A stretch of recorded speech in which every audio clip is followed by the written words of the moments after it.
Hey, what's up, everybody? Welcome to the Championship Leadership Podcast, and I'm really excited today. We have Don Mann, former Navy SEAL Team 6 member, world class renowned adventure racer, endurance racer, as well as a New York Times best-selling author. Truly, thoroughly enjoyed Don's book, Inside SEAL Team 6. Listened to that a few months back, and now I have the pleasure of having a conversation with you today. So thanks so much for being here. Nate, thanks for having me. It's a pleasure. Yeah, absolutely.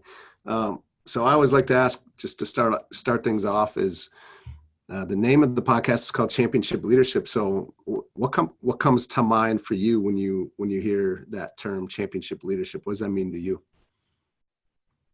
To me, it means any successful organization, either sports, military, or business, it's going to be unsuccessful. It won't be successful at all if it doesn't have great leadership. And I love the name of championship leadership. It means you've got the champions, the best as the leaders. So it's a very strong message, I think. The term championship leadership says a lot in those two words. So I love that. I love that title.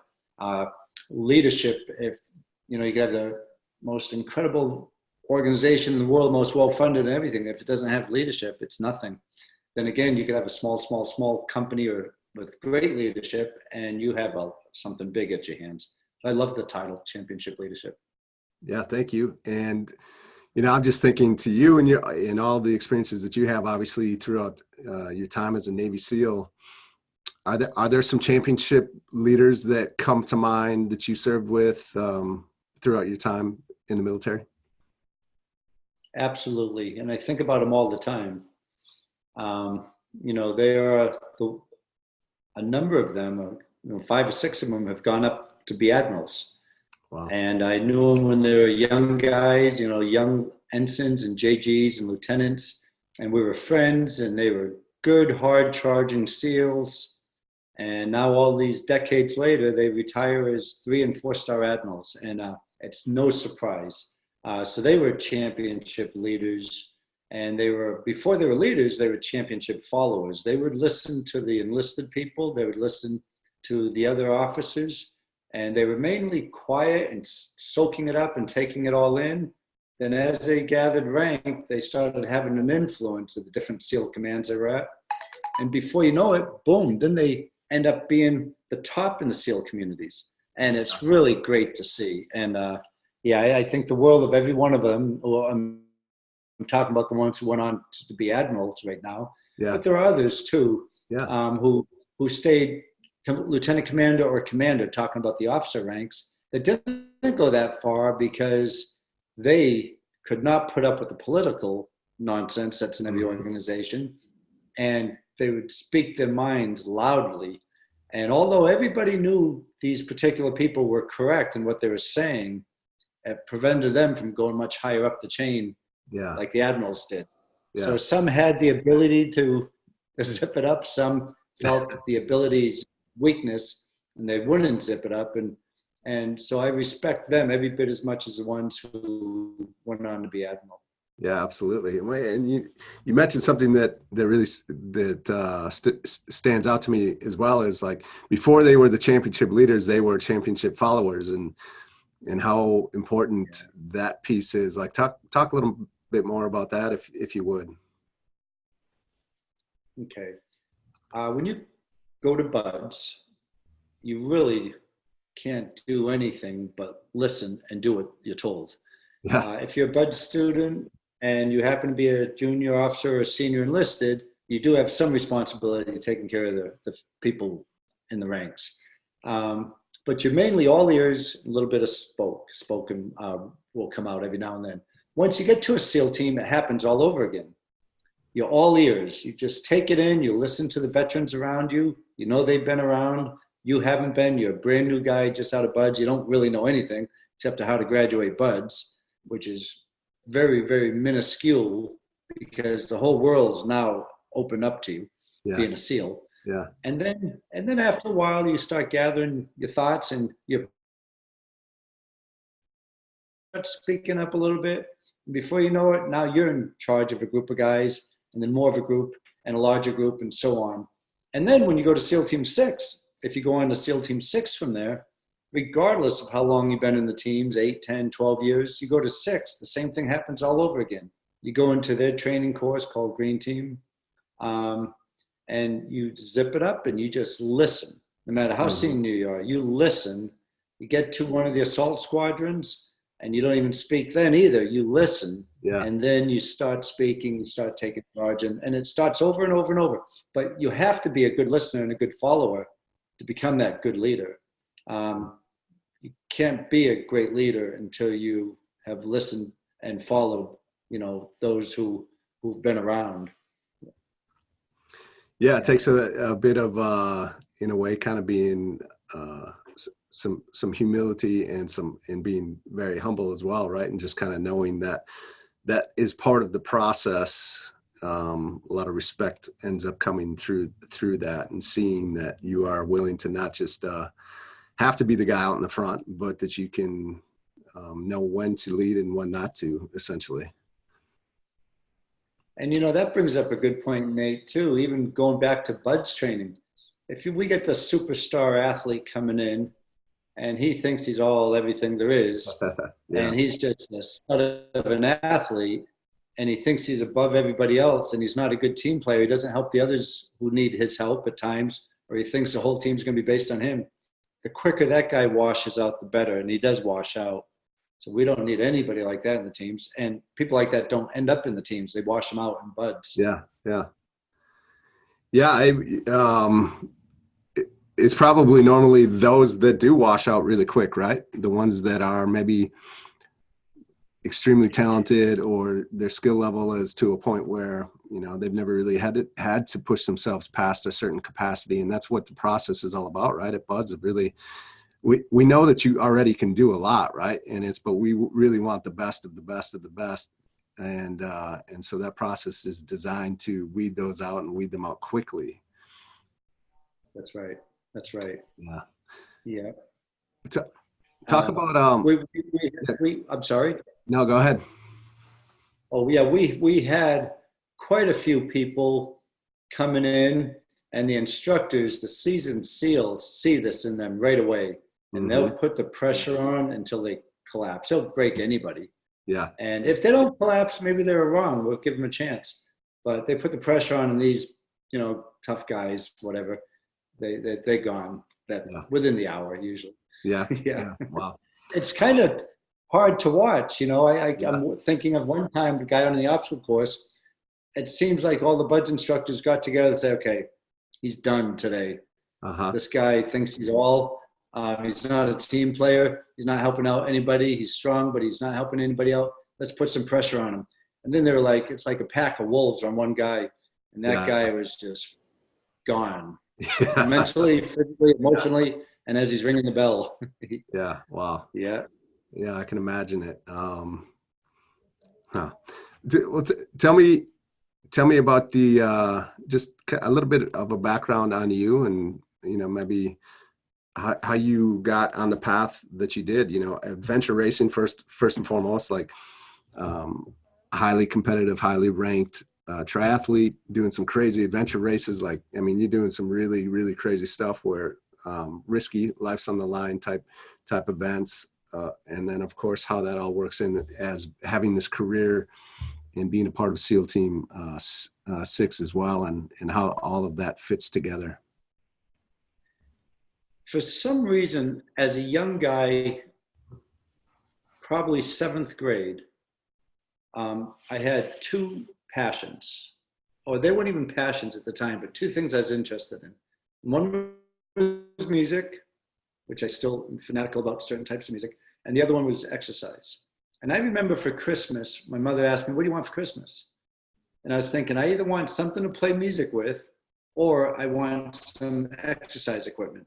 And I knew in 7th grade, I had to make a decision which way I was going to go in life. I didn't know anything else, but for some reason I knew that. And at 7th grade, I decided, okay, I'm going to evolve my life around sports and adventure and risks, taking risks. All those things I liked so much. And I put it all in one category. Maybe I'll be a cop so I can chase down the bad guys. Maybe I'll be a Marine, because SEALs weren't really talked about back then. Yeah. And so I decided to give it all to go one direction. And so I raced motorcycles, and I loved racing motorcycles. That's the only sport I did. And then I started running to become a better motocross racer. And a friend of mine said, you should start running races. I didn't know they had running races. And he said, yeah, the Boston Marathon's coming up in a couple of months. And I asked him how long it was. He said 26.2 miles. I said, people don't run that far. So anyway, a couple months later, I ran that. Then I ran 30 others in those 3 years. And a lot of those were 50Ks, 100Ks. So then I became, I wouldn't say an elite runner, but definitely a sub 249 marathon runner, sub 445 runner for the mile, and sub 33 for the 10K. So I was placing quite a bit, and I was loving the fact that if you put out and really push hard, you could end up on the podium and you become really good at what you do. Then I brought that to bicycle racing, and then to triathlons. And as one of I guess the first time I did an Ironman, there were only 15 people in the world who had done one. Wow. And so I went out to Hawaii, did an Ironman, and it was hard, I didn't know what I was doing, but I did it in less than a half a day, 12 hours at 11:41. And that was my macro goal. It used to be a marathon was a macro goal. Beat that macro goal, bring it to a micro goal. And then the next macro goal was 2 marathons. And once I do that, I'd bring that down and make the next macro goal something bigger. So the macro goal was an Ironman. I completed the Ironman. Then I was thinking, what's the next macro goal? And I was thinking, well, since I did an Ironman in less than 12 hours, I should be able to do 2 Ironmans in a day. So I made my next macro goal 2 Ironmans in a day. Wow. And I passed out on mile 32 on the run, but I got up, spitting up bile, seeing the white spots. I got up and finished the race. Wow. And it taught me a lesson, because all the times in my life I thought something was too hard or too challenging, I was wrong, because did the 4.8 mile swim, the 224 mile bike ride, and then I had 2 marathons to go, 52.4 miles of running. And the first marathon, which used to be a macro goal, was now just a small part of that. Yeah, right. And then I had 1 more marathon to go, and I was thinking, 1 more marathon, so what? And I was at mile 32, and I started dry heaving and spitting up bile, and I passed out. And I woke up and finished the race. So then I realized if something is too hard, and it really truly is too hard, your body will do you the favor and you'll pass out. Yeah. And you'll get the rest you need, then you get up and finish. And that's what happened. And then I just went on to the 10-day races and going to Everest and climbing Denali. And I did over 1,000 of those. I had a goal to do over 1,000 before I died, but I reached over 1,000 in the 80s, and I did my last race this past weekend. I'm still racing because I like training for something and then giving it joy, whatever it is, Yeah, well, that's really interesting. I mean, you say that like you kind of knew at a very young age that you had to make this decision, which is really interesting, number one, because most people in 7th grade, they're not thinking about it like that, right? And so it's kind of cool to hear that was just kind of inherently in you. And I believe I remember it in your book that you, on your way to Buds, decided you were going to ride your bike across the country. Is that right? So what happened there, I was just laying down, looking at my bicycle. I lived in Newport, Rhode Island. And I was thinking, and I was riding all the time. And I was thinking, well, I'm really going to miss riding my bike. I hope I can ride my bike a lot. Because all through Buds, the instructors thought this was crazy. Every weekend in Buds, I didn't rest or relax. I raced in triathlons and marathons and ultra marathons. So I was thinking, as a cyclist, as a good cyclist. Yeah. And I was thinking, well, I have 10 days travel time. Maybe I can do the math, figure out how far it is across country, and if I can make it there in 10 days. And it was 3,000 miles, of course, and do the math. And that's 10 days at 300 miles a day, which was a world record.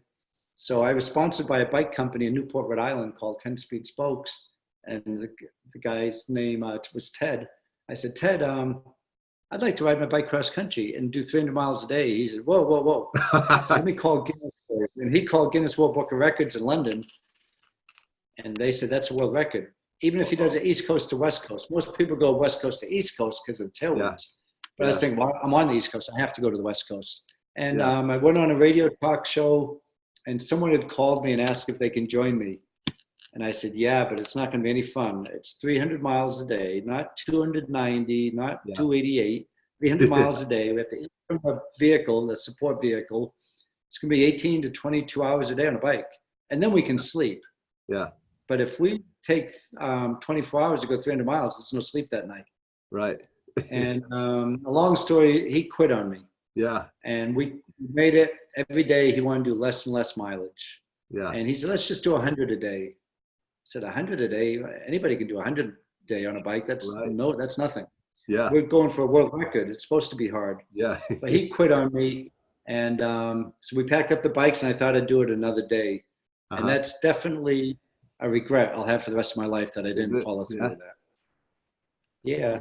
Well, I mean, and also most people, I would imagine, coming into Buds on those 10 days are probably resting up, and here you are. No, I'm gonna bike 300 miles a day on my way there. I never thought of that. Yeah. But everything I did, everything I ate, every time I slept, every time I worked out, it was all to become a better SEAL. Everything was to become a SEAL. And the bike ride was just to make me stronger too. Yeah. And the other thing is, I think that really helped me out a lot is, and I really like telling young people this who want to become SEALs or Marines or anything, I said, just don't have a backup plan. You can't have a backup plan. Because if you think, well, if Buds doesn't work out, I'll go be a pilot or a cook or an accountant or something. When you're being tortured and you're laying on the ground, as you know, going through SEAL fit, and they start hammering on you, that backup plan can creep up. And you might say, I'm just going to go ring the bell and do my backup plan. Yeah. But if you don't have a backup plan and everything says to your brain, keep going, I welcome the pain, bring it on. If it's too hard, I'll simply just pass out. Bring it on, I'll take it all. But you have to be humble saying that. Like, bring on the pain. Mark Devine, bring on the pain. Or your Buds instructors or whoever, looking at a mountain or a 500, 600 mile race, that's how I would look at it. Bring it on. And I welcome the pain, because if it's worth doing, it's going to hurt. And you can only take so much pain before you pass out. Yeah. And I'm willing to go to that point every day. It doesn't matter to me. I don't mind. It hurts. I don't enjoy pain, but I like the benefits that come from putting yourself in, as you know, putting yourself through those painful times. I love that. That's, you know, if it's too much, you'll just pass out. And most people aren't willing to ever experience that, right? And I used to have a saying, I say it to myself, blood from any orifice. Yeah. Because on that bike ride, I bled a lot in my shorts, of course. I'd go for these, I lived in a station in Okinawa, and I was on a bike racing team. We'd meet at 4 o'clock in the morning. And I had so much energy, sometimes I'd wake up at midnight, all excited about my 4 o'clock ride, that I'd go do a 10-mile run away from the barracks, turn around and come back. So I'd have 20 miles of running before I do my bike ride. Oh, my. And so I would bleed, urinating, it would be blood. Yeah. And I bled from my nose and ears before. So I always said to myself, blood from any orifice. Push yourself hard enough, you'll bleed. And then I started changing it to hallucinations, because we hallucinated in those big, long races. You push yourself to the point of hallucinations and bleeding and bonking. And for decades, I went over the line of being safe and went to the point of passing out, bleeding, bonking, or something. Yeah. And now when I do my talks around the country, you know, I achieved quite a bit by thinking like that. But I've also done quite a bit of damage to myself. Yeah. And now I know a better way, and that is we should identify a line. If whatever you do in life, a brother, a father, a cook, or a SEAL, or whatever, if you do too much and go over that line, something's going to suffer. You might have a marital problem. Something bad might happen. Something's going to give up. If it's too much physical, you're going to break down muscles or body. In my case, my kidneys and liver were shutting down. And I almost died from going too hard for too long. And I weighed 185. I went down to 138. All my muscles were burning for fuel. And because I didn't stop, I just kept going and going and going and going. Some days I was doing 20-hour workouts. And every day was at least a 6-hour workout. Wow. And then I went to be a SEAL, and my day job was being a SEAL. So I was just really burning the candle at both ends and came real close to dying. But it was that philosophy of giving everything until you bleed or bonk or hallucinate or spit up bile. But I don't think like that anymore. And I would never suggest to anybody to think like that, because it's dangerous and it's harmful. And in the long run, I don't think you get more accomplished. Now I think you identify a line, and if you go over that line, you're giving too much. Yeah. I think now if we identify that line, come up and touch it and then back off and not hurt yourself. But don't let all of that go void and unfulfilled, because you'll never reach that full potential. Because I really believe, when I noticed this when I got out of the SEAL teams, that in SEALs, you have these high goals and missions and objectives and things you have to reach. And you reach them and boom, you get a break. Mm-hmm. Now there's something else incredibly hard you have to do, and you go do it, then you get a break. Yeah. I think, and I noticed this leaving the SEAL teams when I retired, that a lot of people, I don't think the tragedy is that they set their goals too high and they don't make it, because not all goals are met. I think that they set the goals too low, they meet these goals, they go home and they're happy with themselves. Yeah. And all the rest of their potential opportunities in life just go unfulfilled. And that's what I think the real tragedy is for most people, that they achieve low goals and it doesn't get them anywhere. And they're just happy with themselves. And that didn't happen as a SEAL, but I see it a lot in civilian life. Yeah. Is there a way, do you see a way where, like, you here's the line, right, that you're talking about? Is there a way to, like, push up the line so that it, you continue to grow and maybe that line begins to get a little higher and higher? Well, Nate, I do think that line's not static. That changes throughout your life. Different ages, different things change that line, where that line is. So it doesn't stay static. But for instance, if we're talking sports, the more you train and the stronger and fitter and faster you get, that line's going to go up and up and up too. Yeah. So it doesn't have to stay static. If you happen to have an injury and you can't train like you used to, that line's going to come down a bit. So you always have to re-identify where that line is, which is a hard thing to do, but you get a feel for it after a while, Yeah. So, and I hear you saying that, like, but most people, they just, they think, or they want to say they're at the line, but they're not even close, right? It's so rare I see anybody at the line. Yeah. Yeah. It's really rare I see anybody at the line. I did a mountain bike race this weekend, and I didn't finish. My chain snapped, and it's my first race since I came back off of Everest and damaged my lungs. But I didn't even see anybody pushing hard there, but I looked at my Garmin watch and put in the computer afterwards just to see how hard I pushed. And for the 70 minutes I raced, my heart rate was 96% of max to 106% of max. Wow. So I felt really good that I was putting out at that level. Yeah, yeah, absolutely. And then that was only 70 minutes. I was sick for a day and a half afterwards. I bet. Which made me happy that I put out at that level where I'd get sick again. Yeah, yeah. So, I know you were telling me before we started, but yeah, so the reason that you have some of that physically, you went to Everest and you got sick up there, right? Because you're constantly pushing. Do you have plans to go back to Everest to attempt that again? Well, no, I can't. You can't. And then I didn't push myself on Everest, really. There was one guy who had a hard time with his backpack going up once we got higher. So I carried his backpack for 10 days at one point.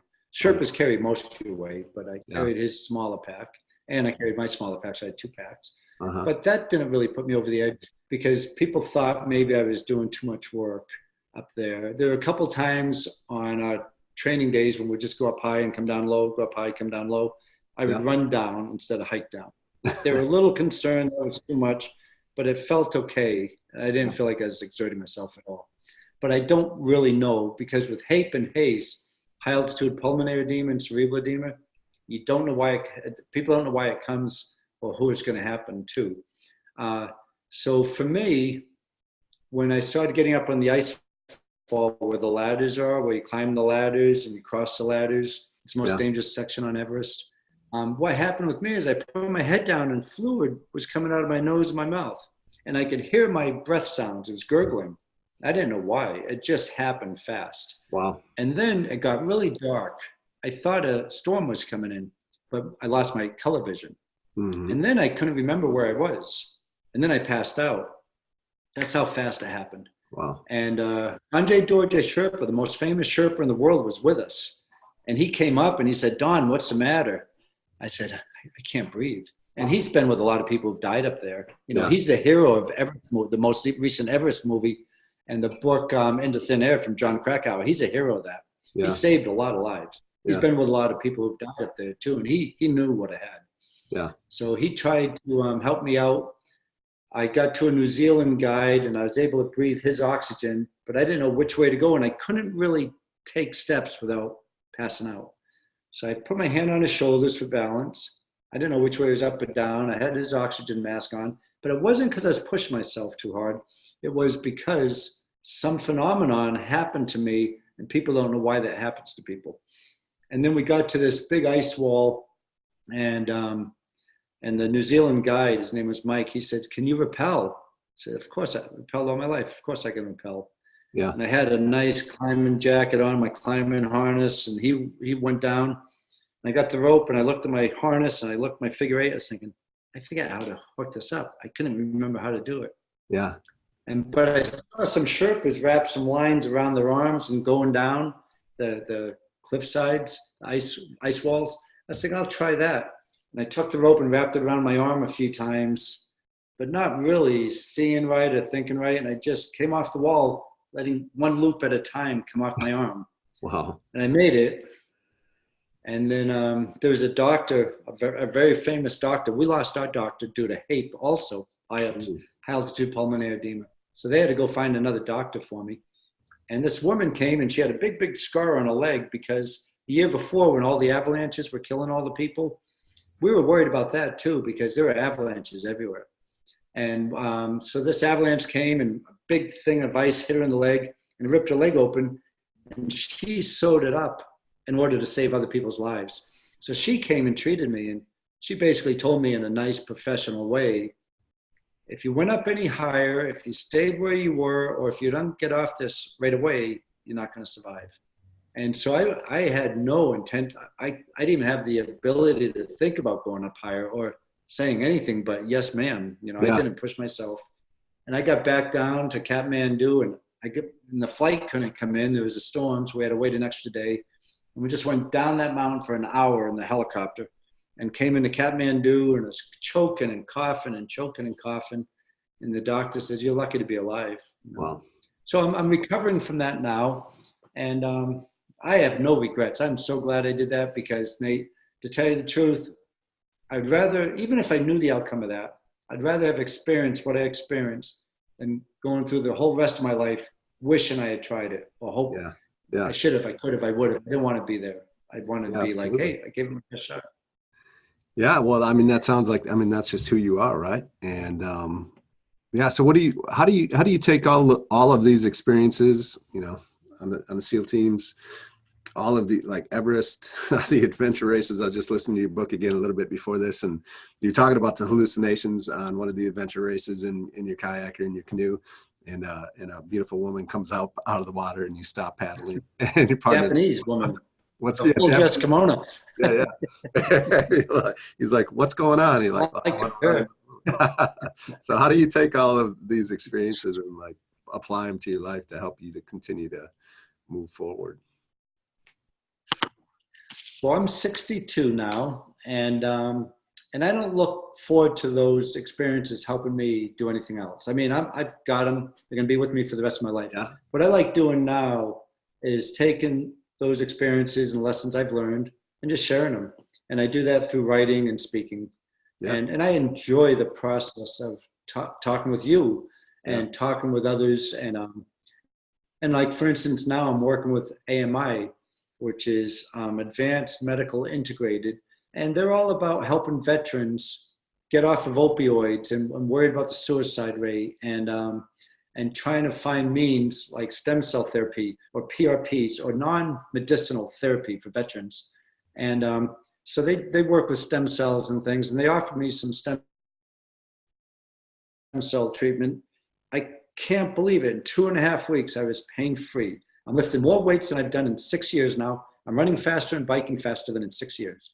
And so what I'm trying to do now is take this message, my message, incorporate it with what I know that could help veterans, and try to get the word to them at different events. This past weekend, I was at the Brian Bill Foundation down in Tampa, and Brian Bill was one of the SEALs who was killed in August 6, 2011, helicopter crash and all the SEALs were killed. Yeah. And it was terrible. This poor family, they lost their son, and Nick Knoll was also in that helo. I spoke with his family a while ago.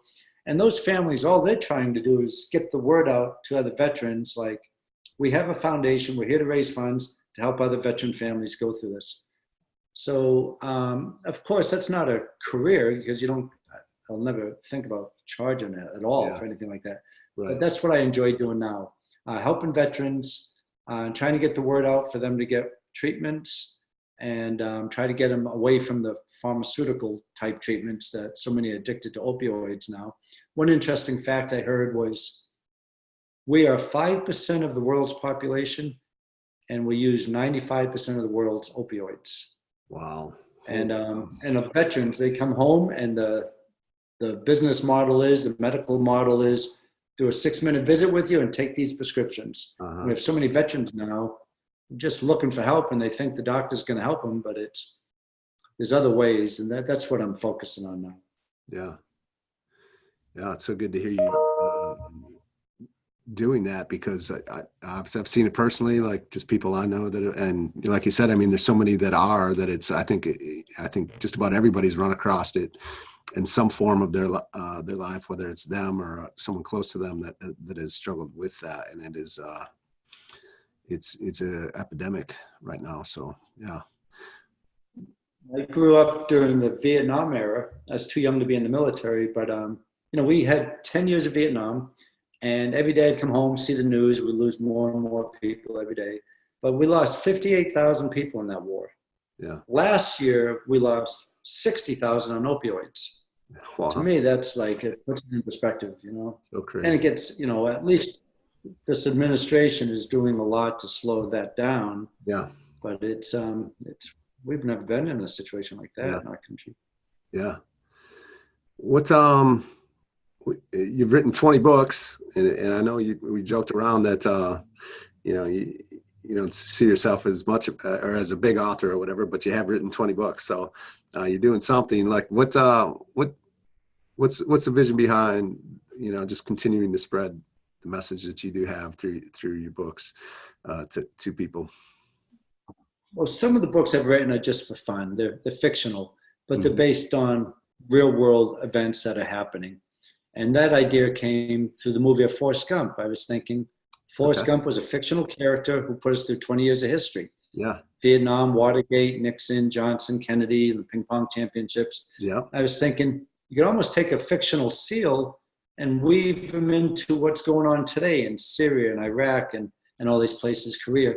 So that I enjoyed. That was an 8-series project, and it was published, and it did real well. What was the name of that? Other books, Hunt the Wolf, Hunt the Scorpion, Hunt the Jet. There were 8 different Hunt series books. It was called Hunt the Scorpion, Hunt the Jackal, Hunt the Wolf, and so that was a nice project. I thought I would just do one, and the publisher said, "Can you do one more?" And that went on to 8 books.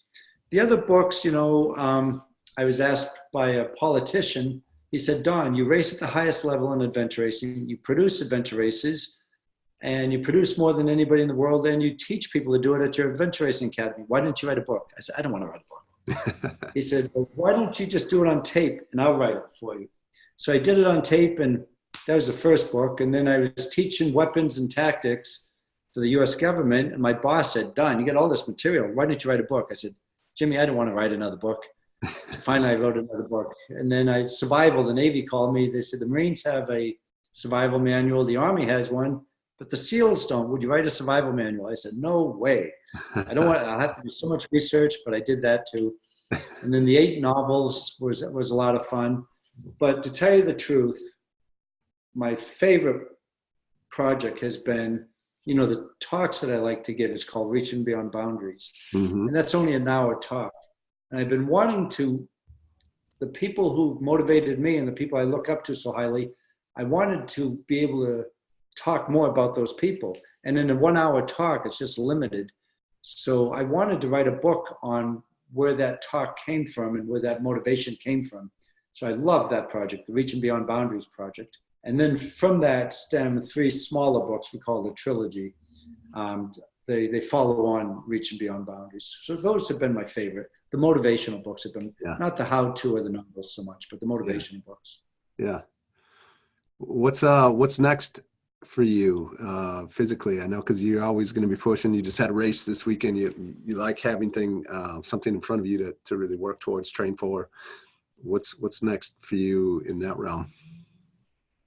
Well, my pulmonologist said, in his words, if I were you, I want to go over 10,000 feet.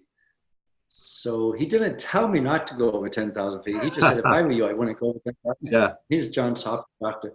So I have been up to 14,000 5 times since Everest without a problem. Okay. And there's 54 mountains in Colorado that are over 14,000 feet. Yeah. And I've done 20 of them. So I have 34 more to go. So I want to do those. And and I like taking veterans up there, opioid problem, people with problems with opioids. I take government people up there. And, if you have somebody struggling in life and you camp out on the trailhead and you start hiking up and then you see the sun coming up and then you see the peaks coming through the clouds and then you summit, it makes people feel really good about themselves. So I like doing that with people who need that. And then I had a bicycle built because I live here in Cape Charles, Virginia, where it's flat. Yeah. And when I couldn't go up any of the hills or anything, I thought I'd have this bicycle built with a 90-tooth chainring, and I'm trying to hit 60 miles an hour on it. Oh, wow. And I've gone 52.3 miles an hour so far. Okay. But since I've been 61, I've ridden faster than I ever have. Yeah. I've climbed higher than I ever have. And I just came back from Canada doing a 750-mile paddle across Canada for a reality TV show. And I paddled longer than I ever have at 61. Man, you got the best days ahead of you yet. Yeah. I love it. And everyone says, why do you want to go 60 miles an hour? I said, well, I have a goal, 60 at 60. I said, and that's a lot smarter goal than 70 at 70. Yeah, Knows what'll happen then. Yeah, right. Oh, man, that's awesome. Well, I really appreciate your time here today. Is there 1 or 2 things that you could leave with the listeners to just from your experiences? And I mean, I wish I had more time because this is it's been awesome to talk with you. But yeah, 1 or 2 things that you could leave with the listeners to help them move forward in their life. Well, if you don't mind me saying, doing what you do, I mean, you do it to help other people. Yeah. And because of what you do and because of people like you doing what you do, I think it's so important because you're really doing this for other people. You mentioned that, you'll put it online and things, and there aren't millions of people looking at it, but the people are looking at it. Off this thing, that's for sure. I mean, and I'm not making any money doing it. So yeah. No, passion. Yeah. So I really respect that in you.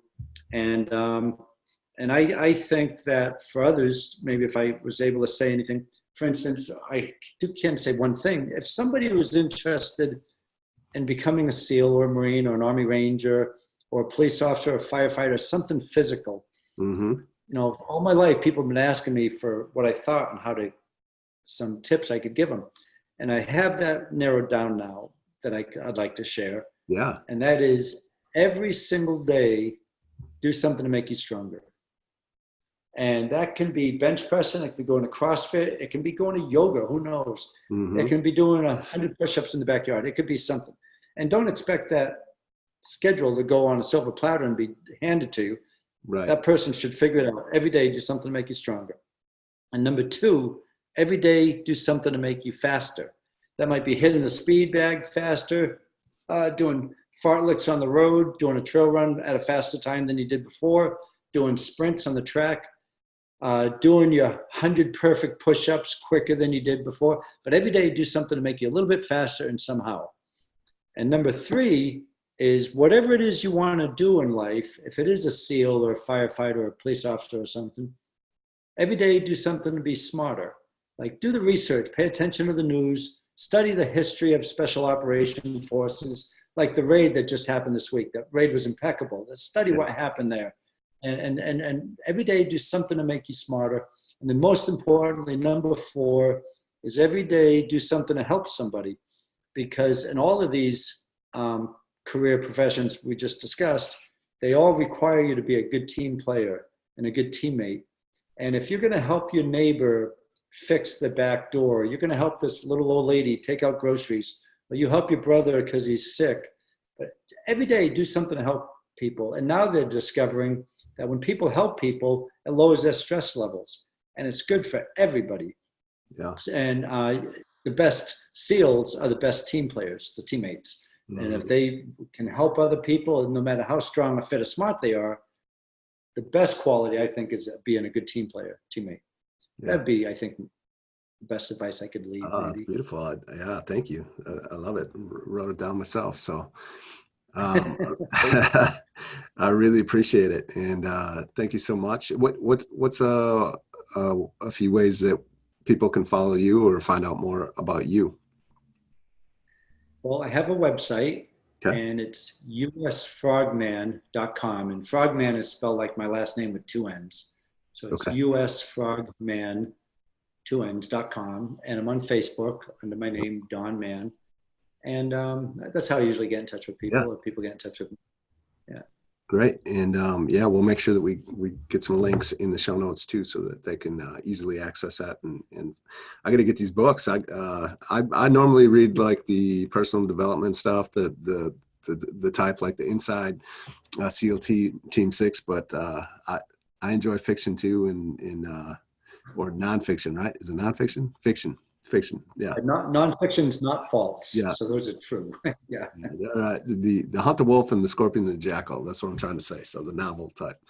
I want to check those out. So thank you so much for taking time today. I really do appreciate it. Thank you, Don. It's a pleasure, Nate. It's a pleasure. Good luck with everything you're doing. Thank you. Bye-bye.